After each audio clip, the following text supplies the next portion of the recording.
Hello and welcome, ladies and gentlemen. My name is Simon Gertzen and you're watching Simon Says at mtgoacademy.com. I'm recording these introductory pieces, these opening discussions, usually after I've completed a draft video, because it does give the episode a nice strategic envelope, because I usually try to find something to talk about which has happened in the matches or during the draft, and where the practical limited play, in this case gatecrash limited play, connects to general theoretical magic strategy. Now, with this draft, I had an interesting revelation, and that was that maybe I shouldn't always talk about pure strategy, but also about some of the other concepts that help you win more at Magic the Gathering.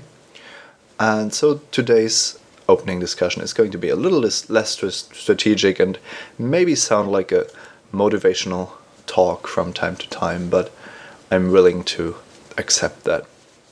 Now, what do I mean by motivational talk? The thing is that one of the things in Magic, just like in any other games, is that basically we as players start with the same resources, with the same chances, and in every match we move in, we start, we are basically a 50-50 shot at winning the game or the match. Now, of course, you're going to say that this changes with the skill level of the players and the decks they have drafted, or in the case of constructed, have decided to play, their experience with the matchup, and there's a lot of variables involved. But if we don't look at play skill for now and just assume that players are either of the same skill or play perfect Magic, then Magic is at its core a 50-50 game. It's just a fair game, and that's also because anything that creates asymmetry is usually decided at random. So before you start your match, you don't know who's going to play first, so you don't know who is going to have the advantage, and so on.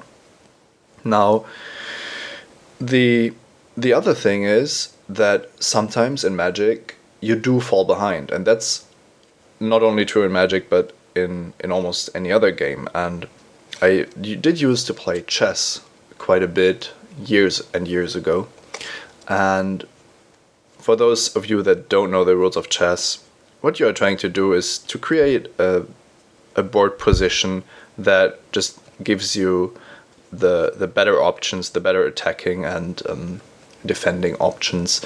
And in the best case, you can usually gain an advantage by capturing an opponent's piece, or using the tempo to your advantage to mate the opponent's king. Now, it's quite a bad feeling if you're on the receiving end of an exchange that leaves you with a captured piece, because you know that if your opponent is somewhat capable, or if you are playing on the same level, then it's going to be an uphill battle from now on. Your opponent is usually just going to try to carry that seemingly small advantage over to the late game, where it's usually enough to decide the winner. Now, one thing that my chess teacher told me years and years ago was that he noted that I wasn't the best chess player, but he noted that when I fell behind on the board, when I had a piece captured, that I would turn into a much fiercer opponent than what he was, who he was sitting across from before. And that certainly isn't the moral of the story, that you should change into a fiercer opponent once you're behind. But it is an important lesson nonetheless, as it tells you that it won't help you to give in to despair when you are behind on the board or down a game in a match of Magic.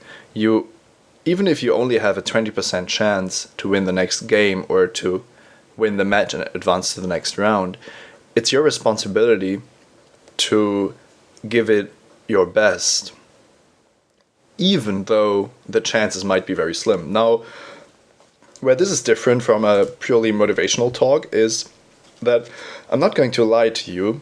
If you think your chances are bad, or if you have the feeling that you're fighting an uphill battle, you probably are. And if your opponent is playing well or perfectly, you might very easily lose. So if you only have a 1 in 4 chance to win the game, you probably won't win more than that, given that your opponent doesn't give you the opening. However, what you don't want to happen is that you somehow subconsciously decide that this game, this match, is basically decided because of the bad odds, and play accordingly. Now, this is something where both active strategizing, but also your subconscious plays an important role, and that's basically a personal topic for every human, but also every gamer out there. It's a great property to have if you can take that feeling of despair, and I think everybody knows it, and turn it around into something positive, which gives you the fighting spirit that you need to go into every single game, every single match, saying, it doesn't matter what my chances are, but I'm going to give my best to win with what I've been dealt. And that includes, especially in limited Magic, includes your deck, includes your sideboarding choices, but also includes your starting hands. If you have to mulligan to 6, so be it. If you have to mulligan to 5, so be it. You just have to make sure that you are maximizing your chances to win. I know that some of you might be asking, well, how do I actually do the winning then? But this is where, especially in the face of a mighty adversary, it's very important to get creative and to use the other dimensions that the game offers to achieve victories. And by that I mean, if you feel like your opponent just has the more powerful deck, maybe you can make better use of tempo plays, and the other way around. If you are sitting there with a much slower deck, maybe you can draw out the game and make sure that the late game favors you.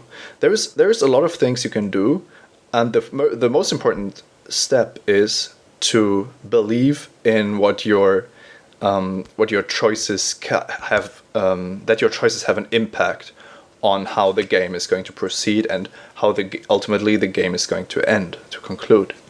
Now, I said this before, but let me stress it again. This isn't going to be a magical thing, a magical insight which just lets you win all these games that you've previously lost. That's just not how Magic works. It's not a game where you can achieve 90 or 95% match win percentages. But what it does is it's going to get the percentages of close games that you win much closer to where you want them to be, and this is usually the best region to make you a better player. So I hope that was more or less clear in what I wanted to say, and I chose this opening discussion today because I think that the idea of refusing to lose is quite nicely showcased in the draft. And so remember, we've all been there. The next time your draft fails, you might have to mulligan excessively, or you're looking at maybe a one-game disadvantage or an insurmountable board position from your opponent. Just try your best, and irrespective of the result, this is what's going to make you a better player in the end. Enjoy this episode.